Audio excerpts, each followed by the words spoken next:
제목은 거짓 선생을 경계하라는 말씀으로 같이 나누겠습니다. 저도 고민을 많이 했어요. 야외 예배 나가서 이렇게 무거운 주제 갖고 이렇게 설교하면 될까 고민을 했는데, 야외니까 이렇게 무거운 것을 가볍게 얘기할 수 있겠다. 실제로 내용이 지금 이렇게 결코 가볍진 않습니다. 여러분 지난번에 같이 나눴던 것처럼 그 드라마 중에 하나가 그 수리남이라는 드라마가 지금 되게 아주 이슈가 되고 있는 상황이에요. 거기에 보면 아주 사이비 종교의, 사이비 기독교의 대표적인 모습이 거기 아주 그냥 너무 좀 이렇게 극하게 좀 표현된 거죠. 아무튼 나름 사이비 종교입니다. 그건 사이비죠. 여러분 사이비하고 이단하고 차이가 뭔지 아세요? 사이비와 이단. 제가 뒤에 설명을 드릴 거예요. 거기 보면 수리남에서는 성찬식 때 어떻게 묘사했냐면 약간의 소량의 마약을 넣은 거예요. 그래서 사람들은 성찬식 할 때마다 그거 하고 나면 좋아지니까 계속 하고 싶은 거예요. 중독됐죠? 자기도 뭔지 모르고 중독돼갖고 그걸 계속 하고 있는 거예요. 그러니까 교회 와야지만 먹으니까 그거 먹은 거예요. 일종의 교주가 됐죠. 그리고 사람들은 그 사람을 추종해요. 사이비와 이단의 차이는 이렇게 나오면 여러분 저는 격리하시면 돼요. 사이비는 교리적으로는 기독교하고 똑같은 것 같은 거예요. 교리적으로는. 근데 하는 짓이 교주화 시켜갖고 교리는 맞지만 삶에서는 그 교회 시스템이나 모든 것들은 잘못된 거죠. 잘못된 신앙관을 가르치는 거예요. 그걸 우리가 사이비라고 쉽게 말하면 되고, 이단은 교리가 틀린 거예요. 교리 자체가 틀려요. 가령 삼일체 부인한다거나 예수님은 예수님 안 믿어도 다 구원받아. 누구든지 다 구원받아. 막 이러면서 가르치는 게 이단이에요. 자, 그러니까 잘 구분하셔야 돼요. 그러니까 무료로 무엇인가 막 주는 것 같죠? 근데 나중에 중독을 시켜요. 그러다 중독되고 나서 여기에 의지할 수밖에 없으면 그때부터는 착취가 되어가는 거예요. 이게 그 사이비의 전형적인 모습이에요. 사이비는 목적이 뭐예요? 뜯어내는 거예요. 오늘 성경에도 그런 말씀 나오죠. 거짓 선생들이 있고 거짓 선지자들이 있는데 이들은 와갖고 착취한다는 거예요. 여러분이 돈에 관심 있는 거예요. 목회자가 돈에 관심 있고 성도에 관심이 없으면 그게 바로 사이비예요. 사이비 교주고 잘못된 사람인 거예요. 오직 했으면 칼 막스가 오래전에 1800년도에 말했잖아요. 종교는 뭐라고 말을 해요? 종교는 아편이라고 그래요. 오직 했습니다. 그러니까 종교는 빠지면 마치 아편에 중독되고 한 것처럼, 마약에 중독된 것처럼 사람은 끌려가는 거예요. 그냥. 이러지 않기 위해서 여러분들 우리가 말씀을 제대로 알아야 되는 거예요. 여러분 그냥 멍하니 쫓아가면 잘못해서 쫓아간다고요. 신천지 쫓아가는 사람들, 이단에 끌려가는 사람들이 여러분 복음을 몰랐던 사람들이 아닙니다. 신천지 있는 사람들 특히요. 예수님 잘 믿었어요. 그런데 어느 날 리더 하나 잘못하면 목사가 매수되면서 목사 따라 간 거야 그냥. 가봤더니 거기가 다 모여있는 거예요. 그냥. 얼마 전, 오래전이죠. 또 한 번 이슈가 됐던데 그 궁금한 이야기 Y에 보면요. 거기에 참나 이름을 어떻게 사람이 믿나. 그 사람이 식초 같은 거를 많이 타가지고 감노수다 그래갖고 그거 마시면 뭐 여러분 영생하시고 오래 먹고 사람들이 죽지 않는다 그러는 거예요. 그 사람 자세히 봤더니요. 이름을 김효자예요. 자기가 김효자. 김효자가 뭔지 아세요? 성경에 나오는 거예요. 김효자가 예수님 구세주 성징하는 거거든요. 자기가 김효자래요. 그랬더니 사람들 뭐라는 줄 알아요? 오빠 다 섬겨요. 여러분 이게 이단이에요. 이단이고 이건 사이 두 개가 섞였죠. 그 사람 어떻게 생긴 줄 알아요? 이렇게 코스 이렇게 나갔고 완전히 딱 봐도 인상을 봐도 이거 사기꾼 보여요. 근데 사람들이 이런 거 당하더라고요. 왜요? 몰라서 그래요. 몰라서 그러는 거예요. 한국의 큰 믿음 교회라 그래갖고 이슈가 되면서 이제 여기도 이렇게 구원파에 관련돼서 되는 교회가 있어요. 신천지 여러분이 오클랜드 들어와 있는 거 아시죠? 아셔요? 이미 들어와갖고 퀴들한테는 지금 전파되고 있고 퀴들 사회 속에서 지금 이슈가 제기돼갖고 우리한테 역으로 와요. 한국 사람도 지금 몇 명 있고 지금 교회에 일부 지금 투입해 하려고 그러고 있대요. 여러분 정신 안 차리시면 이제 미혹되고 현혹돼요 지금은. 어떤 경우 우리가 좀 생각해보면 구원을 무료로 주잖아요. 여러분 구원 받으실 때 돈 주고 받으신 분 있으세요? 돈 내고 여러분 구원 받은 적 없거든요. 근데 구원은 무료로 줘요. 근데 나중에 여러분 이거 율법 안 지키면 여러분 헌금화 되시면 지옥 갑니다. 여러분 주일 예배 안 드리면 번개 맞아 죽습니다. 이렇게 말하면 여러분 어떻게 하실 거예요? 이게 말이 되는 거냐고요.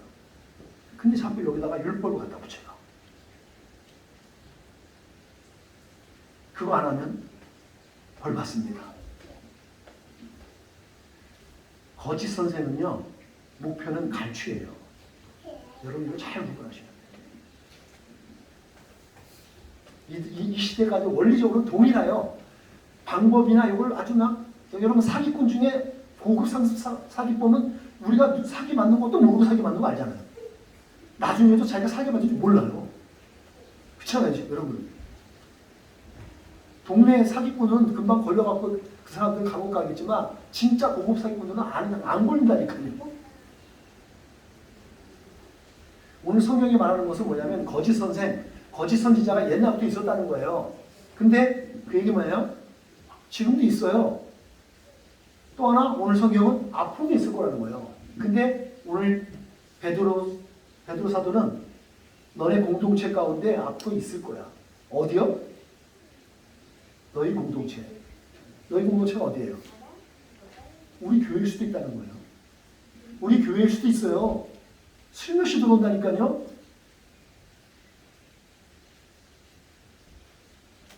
앞으로 있을 거라는 거예요. 그냥 경계해야 된다는 거예요. 베드로의 편지를 받아보고 있는 교회 공동체에게 말해주는 거잖아요. 거짓 선생이 있을 거야. 어쩌라는 거죠? 이렇게 말하는 이유가 뭐예요? 여러분 도둑이 들어올 때 내가 도둑질 들어가겠습니다. 며칠 몇 시에 갈게요. 하는 경우 있어요? 근데 그런 경우 없잖아요. 근데 여기는 지금 베드로가 말해주는 거예요. 그럼 왜 말해주냐 이거예요. 경기하라 그러는 거예요. 누가 우리 흔히 그러잖아요. 내년에 경기가 여러분 전망이 어떻습니까? 내년에 경기가 좋아요? 좋을 거라고 전망하시는 분, 나쁠 거라고 전망하시는 분. 근데 사람들이 그럴 거예요. 그러면 여러분 내년에 경기가 안 좋을 거니까 안 좋습니다. 그러니까 뭐 하자는 거예요. 그렇게 말할 때는 의도가 뭐겠어요? 돈을 잘 모아야 된다. 잘 사용해야 되고 긴축하거나 지혜롭게 사용해야 된다. 이 얘기잖아요. 근데 이거 갖고 얘기하면서 내년에 경기가 안 좋을 거니까 우리가 망할 거야. 야 이제 우리 주고 준비하자. 이게 말이 돼요? 그런 의미가 아닐 거 아니에요. 베드로도 마찬가지예요. 오늘 이렇게 말하는 경계하자는 의미는 이걸 경계해서 그 이단으로부터 나쁜 거짓 선생으로부터 미혹되지 말자라고 얘기하자는 거예요. 지금 결론은 그 얘기하는 거예요. 성경 베드로는 진리로 서 있는 우리 교회에게 거짓 선생이 나타날 것이니까 경계해, 조심해 그 얘기하는 거예요. 어렵지 않잖아요. 그러니까 우리가 이 시대를 살아가는 오늘 천국 소망을 가지고 살아가는 우리들이 이 천국 소망을 살아가는 사람들에게 저 어떤 무리한테 우리는 사단을 비롯해서 우리 공격받아요. 방해받고 위협받는다고요. 베드로는 그 얘기하는 거예요. 이유가 뭐냐? 오늘 보면 여러분 읽지 않았는데 9절 다음에 나오는 10절에 이런 얘기 나와요. 육체의 정욕을 따라 죄악을 저지르는 사람들이 있어요. 육체의 정욕. 자기 육체의 정욕이 목표예요. 이 사람은. 내 정욕을 채우는 게 목적인 사람이에요. 그런 사람들이 저질러서 살아가는 자들이 있거든요. 이들 때문에 그래요. 이 사람 때문에 경계된다는 거예요. 하나는 하나님의 권위를 무시하는 사람들 때문에 하나님의 권위를 무시하는 사람이 있어요. 그런 사람 때문에 우리가 위협받아요. 여러분 이 사람들이 어디에 있냐면 밖에 있지 않아요.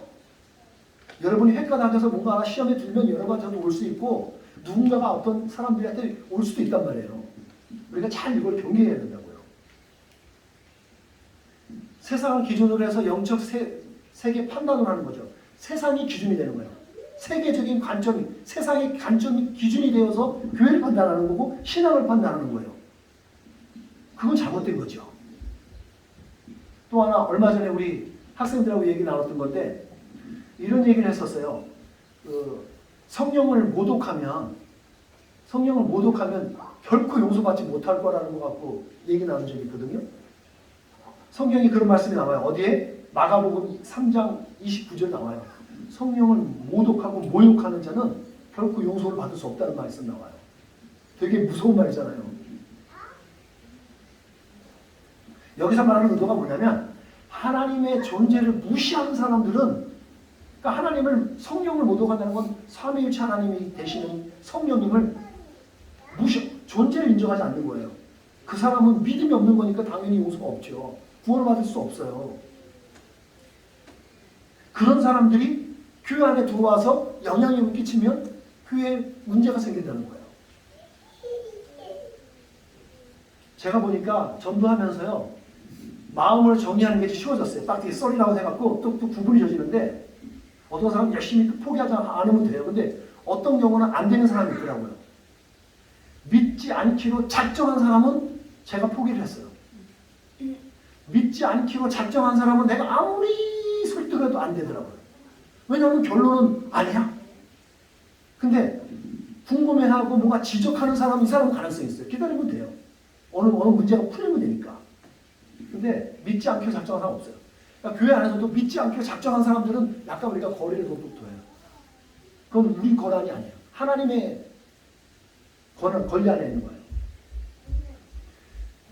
경계하라는 거고, 두 번째는 왜 이 거짓 선생님들이 하는 일이 뭔지 알아야 돼요. 여러분 교회 안에 들어와서 이 거짓 선생님들이 무슨 일 때문에 들어와요? 하도 할 게 없어서 교회 와서 뭘 하는 걸까요? 왜 들어올까요? 천국 복음을 방해하기 위해서 그래요. 그리고 크리스천 라이프, 우리가 살아가는 우리들을 방해하기 위해서 그런다는 거예요. 그럴 때는 분별력이 필요해요. 오늘 성경 보니까 이들이 살며시 아주 교묘히 들어온다는 거, 교회에. 여러분 신천지 사람들이 지금 그렇게 들어가요.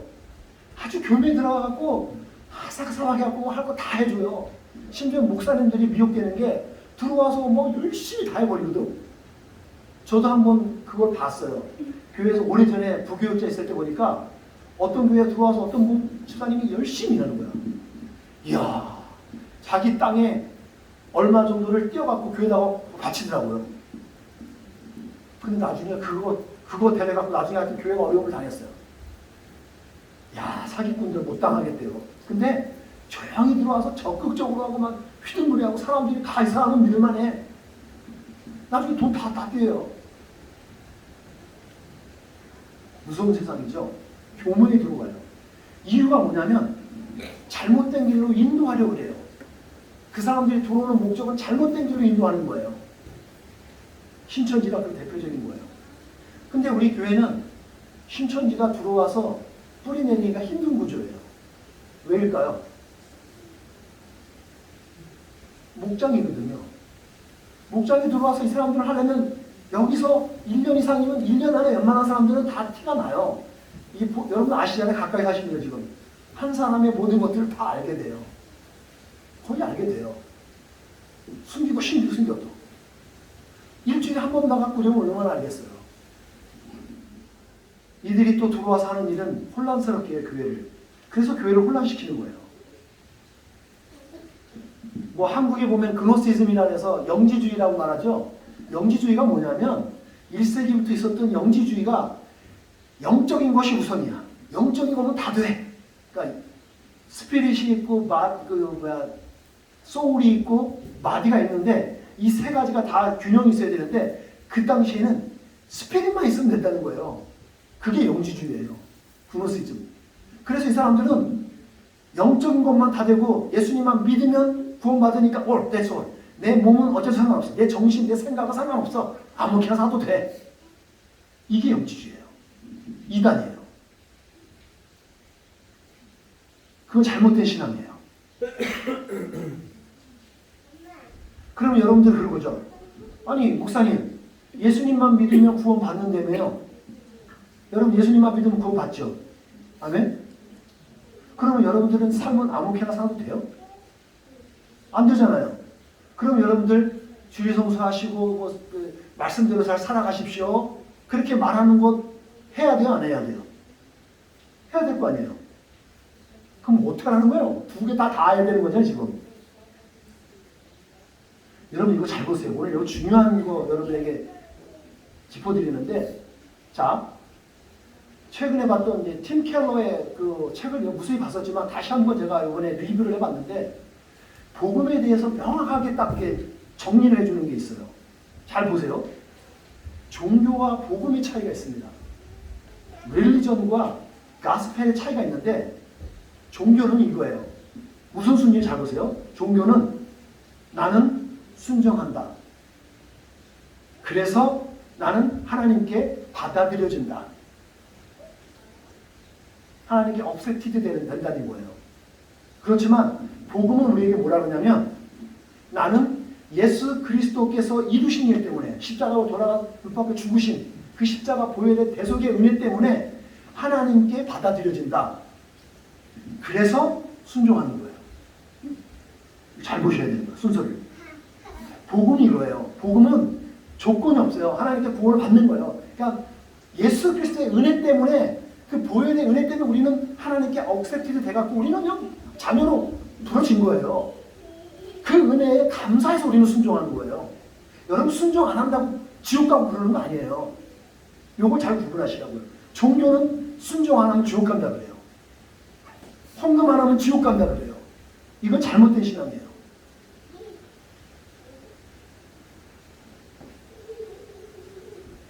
저들이 지금 교회에 은밀히 들어와서 거짓 선생하는 사람들이 왜 그렇게 하는 근본적인 이유가 뭐냐면 예수님을 믿지 못하게 하려는 이유예요. 이유는. 그것 때문에 그래요. 딱 한 가지 이유는 그거예요. 성경은 그 얘기하는 거예요. 들어와갖고 너네들이 예수가 그리스도 되심을 못 믿게 하는 것. 목적이 그거라는 거예요. 왜 이런 짓을 할까요? 그거는 자기들의 삶이 세상에 정욕적으로 사는 자기의 삶이 맞다는 걸 자들이 반증하고 싶은 거예요.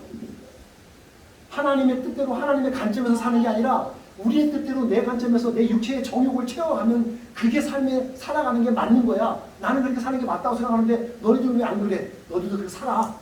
라고 하기 위한 목적으로 들어온다는 거예요. 그게 10절에서 말해주기는 거예요. 그럼 하나님은 믿지 않거든요. 하나님이 없는데 무신론자들이 그렇게 주장하고 나오는 거죠. 복음은요, 사랑으로 구원하시는 하나님이에요.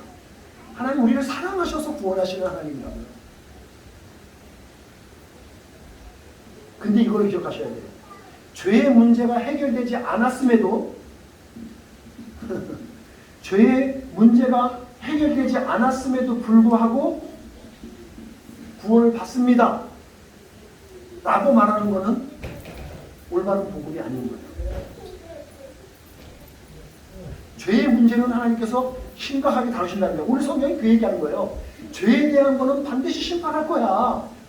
하지만 회개하고 구원받은 사람은 성경은 경건한 사람이라고 오늘 얘기하는데 그 사람은 구원하신다는 거예요. 오늘 그 복음을 얘기하는 거죠. 여러분 속지 말아야 될 게 있어요. 죄와 타협해도 된다는 그 거짓에 속지 마세요. 죄는 타협할 수 없어요. 성경은 그에 대해서 명확하게 얘기해요. 우리가 몰라서 혹시 믿음의 정도가 부족해서 우리가 죄를 질 수 있어요. 여러분 죄를 질 수는 있어요. 몰라서. 근데 알면서도 불구하고 지는 죄는 하나님이 기억하신다는 거예요. 그건 성경 어디에도 봐도 동일한 메시지예요. 심판할 거라는 거예요. 죄에 대해서 뭐 심판할 거예요. 그 일샘플이 뭐예요? 자, 천사일지라도 타락하면 심판하는 게 그래서 루시퍼가 나온 거예요. 타락한 천사죠. 천사일지라도 심판한다는 거예요. 심지어는 생육하고 번성하고 땅에 충만해서 다스리는 권세를 가지고서 살아갔던 사람들, 그 많은 사람들이 노아의 시대에 있었죠. 근데 어떻게 됐어요? 죄를 지니까 하나님이 다 심판하셨어요. 잔인하죠. 근데 죄는 확실히 심판하시겠다는 거예요. 소돔과 고모라도 마찬가지예요. 많은 사람이 있었죠. 하지만 죄를 지은 것 때문에 그 성은 불과 영불 타는 곳에서 탁 죽어요. 하나님은 정확하게 얘기했어요. 죄는 반드시 벌하신다는 메시지. 그럼에도 불구하고 오늘 성경이 주는 메시지가 뭐예요? 복음을 가진 사람들, 예수님을 그리스도로 믿고 영접한 사람들, 그 사람들을 통칭해서 뭐라 하냐면 경건한 사람이라는 거예요. 경건한 사람. 이 사람들은 그 심판과 상관없다는 거예요. 구원 받는다는 거예요. 이게 우리에게 복음이에요.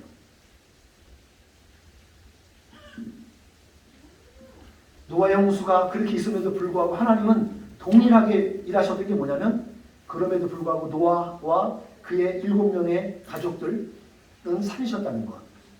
그리고 소돔과 고모라가 다 멸망할지라도 거기서 롯과 그 두 딸을 살려내신 하나님. 이 시대를 살아가면서도 마찬가지입니다. 우리가 살아가는 시대 속에서도 하나님의 사람들은 결코 심판받지 않는다는 거예요. 하나님은 반드시 구원하신다는 게 오늘 우리에게 주어지는 복음이에요. 오늘 우리가 큰 믿음으로 살아가는 거라고요. 여러분 한 주간 말씀을 마무리하는 거 그거예요. 여러분 한 주간 거짓에 미혹되지 마십시오. 거짓에 속지 마세요. 거짓에 속지 않으려면 여러분들이 알아야 돼요. 진리를 아셔야 된다고요. 진리를 알지니 진리가 너희를 자유케 한다고요. 그리고 천국 소망의 복음으로 우리들의 일상이 행복해지기를 간절히 소원합니다.